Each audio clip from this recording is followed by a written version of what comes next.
Éric Emmanuel Schmitt, ce nouveau recueil ne naît pas n'importe où, il naît dans un train. Vous pouvez m'expliquer ça? Les trains font beaucoup dans ma vie littéraire, car c'est souvent dans les trains que j'ai mes idées, à cause sans doute du bercement, des rails, à cause du fait qu'on est dans une bulle, qu'on est isolé, que le téléphone ne passe pas. Et tout ça fait que depuis des années, plein de mes romans, de mes pièces et de mes nouvelles ont été composés dans des trains. Et là, c'était extraordinaire. C'était un Paris-Bruxelles. Et m'est venue une histoire qui s'appelle Les deux messieurs de Bruxelles. Donc, j'allais vers la terre où se passaient les choses. Ces 5 nouvelles ont-elles un dénominateur commun? Je compose toujours mes livres de nouvelles, en fait, comme un roman. C'est-à-dire que, généralement, il y a une nouvelle qui est comme une locomotive et qui tire les autres. Et je me rends compte qu'il y a une cohérence. Et donc, je mets ensemble des nouvelles qui se répondent. Ici, elles ont un thème commun, ces nouvelles. C'est les amours invisibles. C'est-à-dire tout ce qui, dans notre vie, n'est pas vécu dans les faits, mais est vécu dans l'imaginaire ou dans le symbolique. Comment, en n'étant pas le parent réel d'un enfant, on peut devenir la bonne fée d'un enfant et une sorte de parent-parrain tapis dans l'ombre. Comment un enfant qu'on a refusé peut venir sous la forme d'un fantôme, mais un fantôme, ça existe aussi.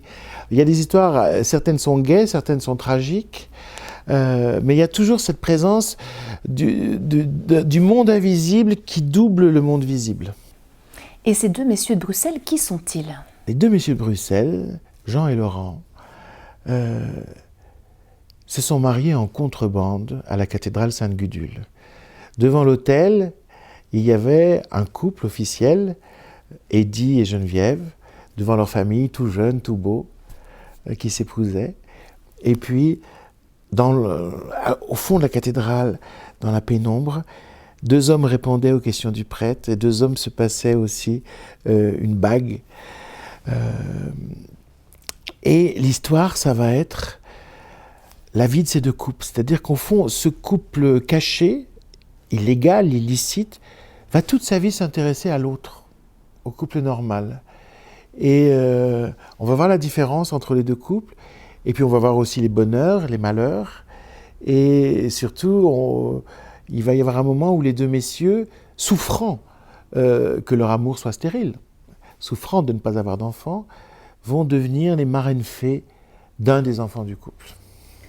Pas toujours évident d'afficher son amour lorsqu'on est différent, la société ne semble pas accepter cela. Moi, mes 2 messieurs, ils ne demandent pas que la société change, ils s'arrangent avec la société telle qu'elle est. Quelque part, ils ont le plaisir de l'illicite. Ils ont le plaisir, au fond, d'être un peu transgressif, c'est-à-dire d'être à la fois dans la lumière de la société et de faire des choses que la société ne sait pas, et de jouer avec le jeu social. Ce n'est valable que pour eux. On peut être totalement différent et vouloir tout vivre en plein jour. Moi, je ne porte pas de jugement, j'écoute mes personnages. Alors vous ne portez pas de jugement non plus quand vous parlez d'avortement. C'est une petite histoire et vous dites « c'est Chopin qui m'a inspiré ». Oui. Une de ces histoires m'a été inspirée par ce que j'ai lu dans une revue scientifique au sujet de Chopin.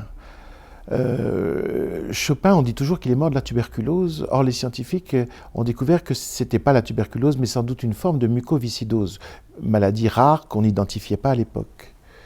Et tout d'un coup, je me suis transporté dans notre époque. Je me suis dit, mais alors aujourd'hui, on repère les parents porteurs de la mucoviscidose, et du coup, on fait une analyse qui permet de voir si l'enfant que porte la mère aura la mucoviscidose ou pas. Et à ce moment-là, ça veut dire qu'on appellerait monsieur et madame Chopin à l'hôpital, qu'on leur dirait, vous savez, votre enfant risque d'avoir des capacités respiratoires diminuées et une vie plus courte à cause de cette maladie.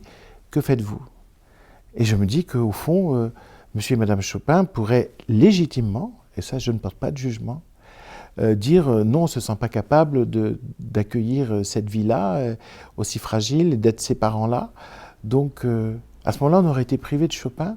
Moi, si vous me privez de Chopin, vous me privez d'une grande raison d'aimer la vie et d'un grand compagnon de solitude et d'un grand consolateur, en fait. Alors, Il ne s'agit pas c'est pas dans l'histoire que je raconte, celle d'un enfant fantôme, c'est-à-dire au fond un enfant qu'un couple n'a pas voulu et qui va revenir sous une drôle de forme 20 ans plus tard. Et là, peut-être le couple se dira qu'il n'a pas forcément fait le bon choix. Je crois que ce qui est important, c'est de parler. Quand on apprend qu'on porte un enfant malade, il y a deux solutions. Soit on accepte la vie de cet enfant malade, soit on avorte. Si on accepte la vie de cet enfant malade, on va au-devant de certains bonheurs, mais on va aussi au-devant de certaines souffrances, la souffrance de cet enfant et la souffrance des parents. Quand on avorte, on ne fait pas non plus l'économie de la souffrance. C'est toujours une grande douleur d'avorter, particulièrement pour les femmes, et c'est une épreuve pour un couple. Et si un couple ne parle pas de ça, au fond, l'enfant disparu se met à exister quelque part et peut être le facteur de dissolution du couple. Alors vous parlez d'amour, vous parlez beaucoup de souffrance aussi. Est-ce que pour vous, on peut être heureux sans souffrir ? On ne peut pas être heureux sans souffrir. On peut être heureux après avoir souffert. C'est-à-dire que je crois qu'il y a une grande erreur dans la conception contemporaine du bonheur. On pense qu'être heureux, c'est se mettre à l'abri du chagrin, de la douleur, de la maladie, de la mort. C'est impossible. Ça va vous rattraper. Donc être heureux, c'est accepter cette dimension difficile de l'existence et être heureux quand même. Vous savez, moi, j'étais un enfant spontanément heureux. Puis après, la vie, elle m'a donné suffisamment de coups pour que je cesse d'être heureux. Et en fait, la sagesse a commencé quand je me suis remis à être heureux malgré tout ça. C'est-à-dire que je me suis mis à aimer la vie d'une façon lucide, la condition humaine en sachant exactement ce qu'elle est, tellement fragile, et les rapports avec les autres, je me suis mis à les apprécier parce que j'ai su aussi leur intense fragilité.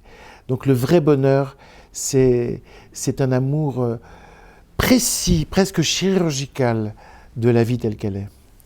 Alors vous êtes obsédé par les personnages qui transmettent un héritage, que ce soit le savoir ou l'amour. Qu'est-ce que vous allez laisser derrière vous ? Je ne sais pas ce que je laisserai, je sais ce que je donne aujourd'hui. J'essaye de donner, à travers mes livres, un vrai amour de l'humanité, un vrai amour de la complexité des êtres, un amour sans jugement. Et je crois en l'humanité. Et beaucoup de gens, quand ils me lisent, me disent « J'ai l'impression de rentrer à la maison, d'être chez moi quand je vous lis. » Ce chez moi, c'est le chez nous. C'est-à-dire, c'est un lieu où les hommes, au lieu de se battre, pourraient s'aimer. Alors, voilà ce que je fais maintenant. Si ça se poursuit après moi, que ce soit par moi ou par un autre, je serai heureux.